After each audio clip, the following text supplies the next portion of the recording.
Kolhapur radiology association आणि कोल्हापूर अर्थ warriors यांच्या संयुक्त विद्यमानं जागतिक पर्यावरण दिनाच्या पार्श्वभूमीवर कोल्हापूरमध्ये प्लास्टिक वेस्ट आणि ई वेस्ट कलेक्शन ड्राईव्ह घेण्यात आला आहे।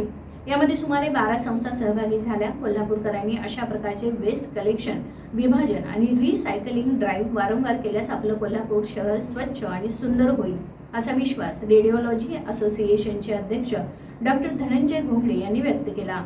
प्लास्टिक वेस्ट आणि ई वेस्ट कलेक्शन ड्राईव्हमध्ये असोसिएशनच्या सेक्रेटरी सायली कर्णिक, जीवन यादव, स्वेनिल शहा, अमित माळवी, प्रमोद नागुरे, रुकडीकर, वाघुले, चैताली शहा, राजेंद्र मेहता, अंकिता, नवनाथ ढोणे, अमृत कुंभार, विश्राम मेहता आणि डॉक्टर फरहीन परांजपे या सर्वांनी सहभाग नोंदविला। संजय निगवेकर, दीपक इंगरोळे, सुहास बट्टेवार, आशिष कोंगळेकर, गिरीश शिंदे, हेमलता बोरकर, अपर्णा खिरे, प्रिया मोहिते, अभिजित कुलकर्णी यांनी हा ड्राईव्ह यशस्वी होण्यासाठी प्रयत्न केले। या ड्राईव्हसाठी चिन्मयी चिटणीस यांचं विशेष सहकार्य लाभलं। सेक्रेटरी सायली कर्णिक यांच्यातर्फे कोल्हापूर अर्थ वॉरियर्सच्या सर्व सदस्यांचे आभार मानण्यात आले।